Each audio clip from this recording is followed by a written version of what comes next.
But talking about people stealing money and we having all this money in the country, there is another story of a contractor in the central region that has gone to a school and he has put caution, caution, caution, caution, caution. You see that caution thing that they'll put that don't pass here or don't do this. He's rolled it all over the school. And then the students had to leave their classrooms. Why? Because or say government didn't cut. Poya. Government is owing him. And as people that are in the contracting business, I know that this they will be happy about this because this is not the only man government is owing. Government is always owing private contractors. Government, for some reason, is always owing private contractors.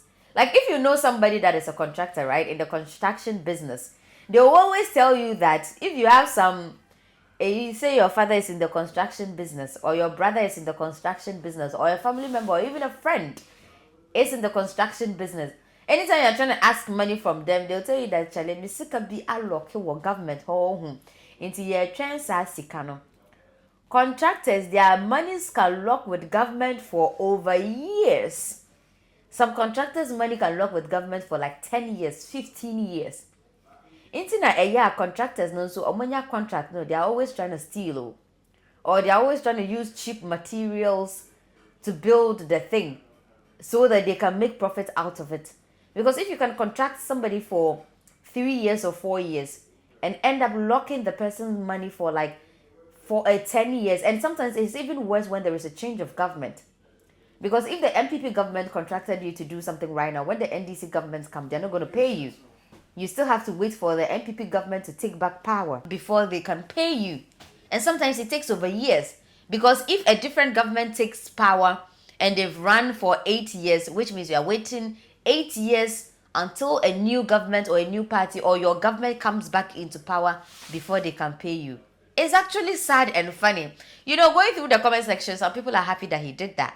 And some people are saying, is that the right way to go? Sometimes these things get frustrated. You don't even know the right way to go. At least when you do, they say it's now in public opinion. People are talking about it. Into Sano, maybe for some reason, government will be forced to pay him.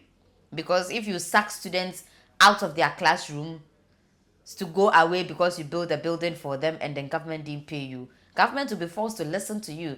Who knows how many times he's probably gone to court or he submitted petitions or he's going to see the government over and over and over again about his money and they are not minding him. For someone to take this drastic action, it means that he's been on the case for a very long time and they are not minding him. So he's trying to find a way to get their attention. Can we blame him? I'm not saying it's right though, but then can we blame him? Well, so moving on to my next story. First of all, what is ICE or ICE detention? So that is Immigration and Custom Enforcement. This is a federal agency under the Department of Homeland Security in the United States of America. It enforces immigration laws, investigates immigration violation, and handles a deportation. Now, why am I telling you all this? I'm telling you all this because we are hearing that over 2,470 Ghanaians in the United States are at ICE awaiting deportation. They are at ICE detention awaiting deportation. That is why I first of all explained what the ICE detention means so that you would understand. So now 2,470 Ghanaians in the United States of America are at the ICE detention awaiting deportation.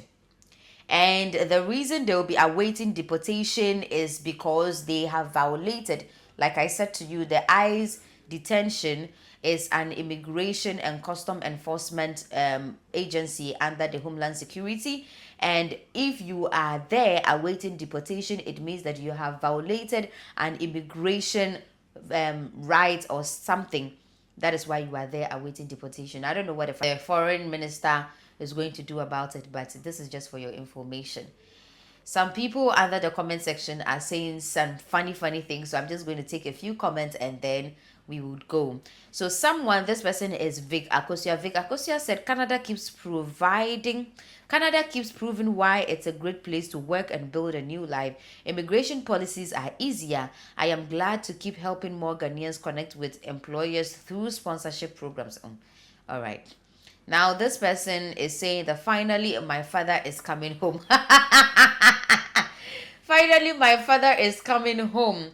And I have Ms. Dinora. Ms. Dinora is saying that, oh, inti ebe yeni. Anyways, moving on. Some of the names I cannot mention. With all due respect, if you accept them, then try cry. You didn't send them there. So if you see this, please take the same approach as Ibrahim Traore did.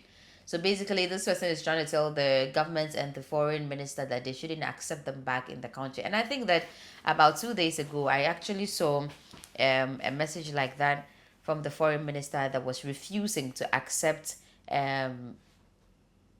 deportees back into the country. They said they were not going to accept them back, and so maybe they are not going to accept these deportees back. I remember when Yaltag actually blew, right? When he blew up, when he got his hit song. Which one? Sorry? Was it Sorry? But he had a couple of hit songs. It wasn't just Sorry. I think he had like 2 more hit songs that, they were hit songs that we were jamming to. But Sorry actually blew him up, right? I remember I was in uni when Sorry came. Yeah, sorry. That was an interesting song, right? So right now he's in the blogs trending after we haven't really heard about him or heard from him for a while.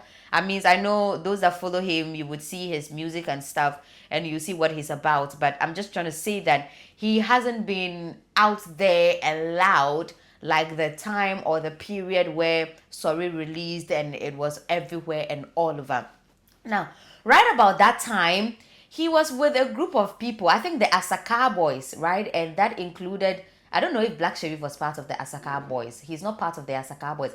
But that was the Yaltog, the Asaka Boys. We had the Quaker Flakes and we have Black Sherif and all that. They were all coming up right about the same time. And now the margin the Black Sherif has given them, it's crazy. Even Quaker Flake right now, he's even gone. But Yaltog is in the news because he's saying that he felt the boys, as in Black Sherif and Quaker Flake, Dems, and the rest of the other boys that were around him as at that time, they were around him because of the fame of Sorry, right? So after everything died off, it's like now they've left him. Or won't find a call, so mobile industry, is actually sad. But you see, there are 2 sides to this particular conversation. And the reason I'm saying that is there were some conversations early on that Yaltog, after he hit, he wasn't minding the boys anymore. There were some of the boys actually said it. They said that Sisiano of feeling a home and all that into now on fear mobium into what Philly said, like he's on top. He wasn't minding them anymore. That, you know what I'm talking about. That rumor came about. And then they said all those things they would say about him. So if it's true, for him to now also come and sit to say that some people are not minding him, when he literally did the same thing to some people the time he was beaming and the time he was everywhere, it is laughable. But then again, I don't know, right? I don't know. I'm not too sure whether he did that. There could just be hearsays, there could just be rumors, or probably it's actually true. That is why I'm using the phrase that if it is actually true that he did that, then he doesn't have the moral right or the moral standing to now come and say that, yes, some people are also doing that to him.